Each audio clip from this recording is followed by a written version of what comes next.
Ready here? Yep, sure. Ready. Okay. Ready? Welcome to the TMRN Time Monk Radio Network. I'm Jules, and today is the 5th of March 2011. Today we have researcher, financial analyst, time monk, and former school teacher, George Ure. George's websites are urbansurvival.com, peoplenomics.com, and independencejournal.com. Hi, George, welcome. Thank you for having me. Well, thank you for coming on. The Webbot Forum Administrator... Sorry, go ahead. Oh, no, go ahead. Thanks. The Webbot Forum Administrator is Fox, and today he will be doing the recording and technical support of the show. Several members of the forum were kind enough to join us tonight. They include members Romans 828, Uranus Rising, Cat, Dead Poet, Chuck, Lua, and Groundrod. For listeners, this interview will assume you are familiar with George and his work, which means pretty much everything, because George is a wealth of knowledge and his wit is simply amazing. George, all comfortable and ready to go? Absolutely. Fantastic. Okay then, the first question we had is from Lua. Okay, George, I'd like you to begin, if you can give us some of the history of your relationship with Cliff High and the Webbot, and tell us how that relationship has changed your perception of world events.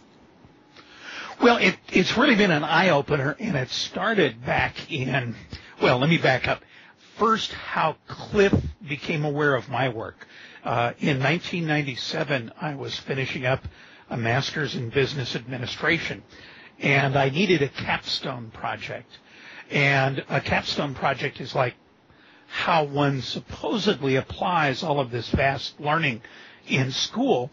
And I had become totally fascinated with this weird little corner of economics called long-wave economics.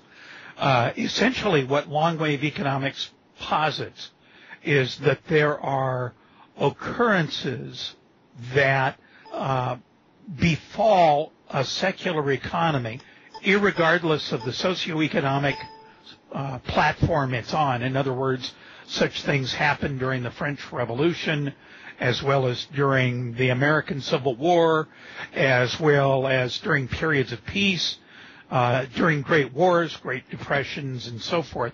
There are these ups and downs to the economy. So I had started writing this rather interesting topic and trying to relate daily news events to what was occurring in the long-wave economic picture.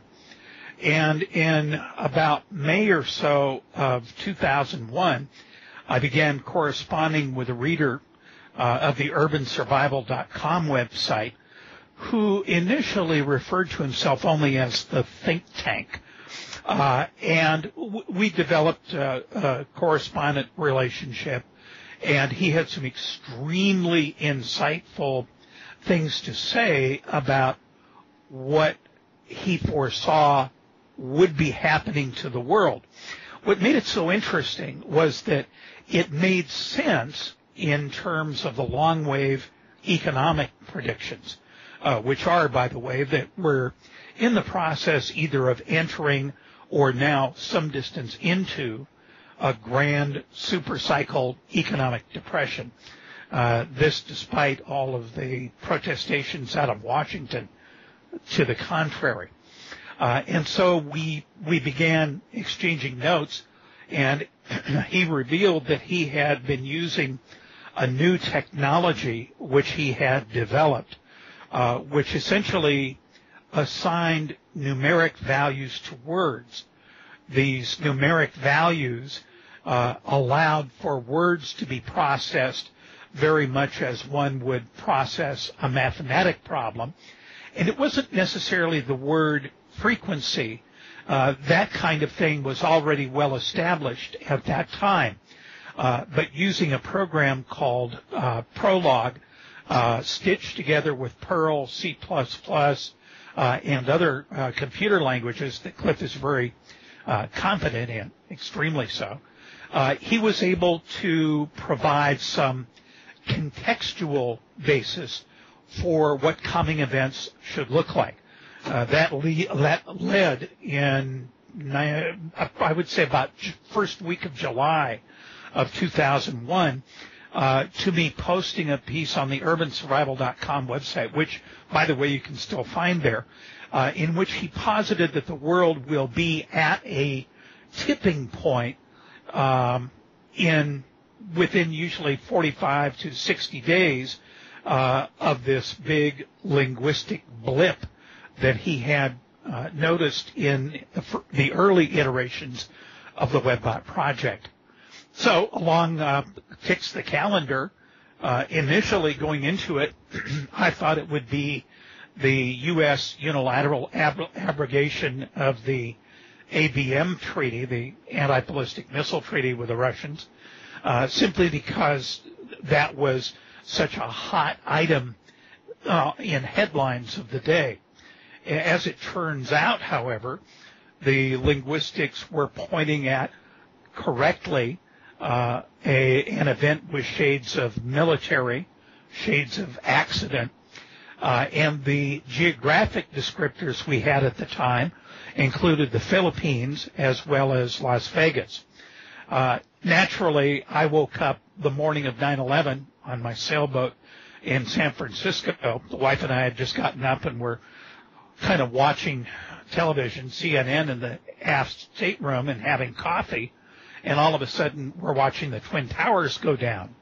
And I looked at Elaine and said, oh my God, this is exactly what the think tank guy up in the Northwest was talking about when he said a tipping point after which life would never be the same as we've known it up until now. So at that point, the credibility was instantly established. He then went on to share some of his other work, the Vortex Reader, which I don't know if he talked about when he was on with you folks, but it's a system that takes a text file and allows you to view that text file flickering individual words before your eyes, and it allows you to almost instantly quadruple your reading speed.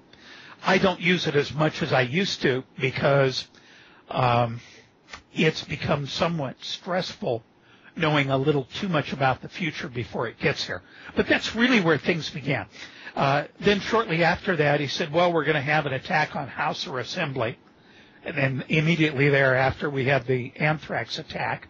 And the hits just keep on coming, as no doubt this group is pretty well aware. Did that cover it? Yes, George? I'm sorry. Go ahead, Lord. How has it changed your perception of world events in the ongoing period of time between 2001 and now for your ongoing relationship? Well, our ongoing relationship is still great. We don't talk as often as we did during the earlier days of the project. I think Cliff has the technology tuned as well as a one-man software project can get. Sure, it would be nice to, have somebody come throw $100 million at the problem and say, hey, could you take it to the next level? But I'm not sure the world is really ready for too much knowledge of the future. The other thing that's become very apparent, and Cliff and I are very much synced up on this, I think, is that there's really almost like two worlds out there. One of the worlds out there is obviously the one you see in the headlines, where everything goes along bumping in a semi-accidental fashion. But after you get exposed to a little bit of knowledge of the future in advance, get to following some of the what we now call the powers that were, although I still refer to them as the powers that be, you can see that there's really a separate layer of power and influence that determines the course of human events to a much larger degree than people might otherwise appreciate. This is not to say that we entirely agree on all aspects of how the powers that be operate. I have been pretty much the journeyman reporter and junior time monk but every once in a while I make contact with people I know run with the powers that be, and it becomes very obvious that their timing and Cliff's timing on many of the world events are pretty similar. For example, we've got a period of building tension that we'll be getting into come March 23rd. It's my understanding from talking to one of my sources that alleges himself to run in the powers that be kind of circles that we will see a major upturn in Middle Eastern pressure, particularly against the large oil countries, along toward the end of April, perhaps into May. And it doesn't take too much of a rocket scientist to figure out that $6, $7, $8 gasoline is likely in the cards this summer. It doesn't take too much of a genius to figure out that there is a major decline underway in the U.S. standard of living, and that the powers that be have taken to exploiting people who will work a lot cheaper than Americans will in other parts of the world. I try to remain non-value judgmental about how this stuff all works out, but clearly the powers that be are a group, or numerous groups actually, that just like corporations have interlocking boards of directors so that corporate decisions can be orchestrated together, so too the powers that be, and I don't want to say run the world that way, but they really do. So I look forward to, say, May, the beginning of the real serious push toward $200 per barrel oil. And, of course, that ties right in with increased tensions in the Middle East. And all of that, of course, is pretty neatly laid out in Cliff's work, as well as the extreme social disruption that may come as humans respond to being backed into a corner and being, I guess, more and more placed under control of a socioeconomic system, which is in the process of dividing back into a very clear form of dualism. Just a footnote, we've seen dualism come and go over the course of history. Usually it involves some kind of a war.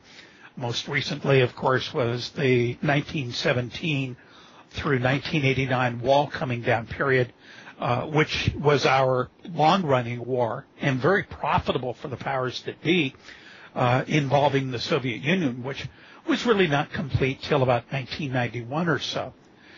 The difficulty with dualism is it's a wonderful engine of economic growth on both sides. It did serve to move the Soviet Union ahead, and at the same time, it kept the American worker's nose down on the grindstone. So when you talk about how has this all changed my view of world affairs, it is now evident post 9/11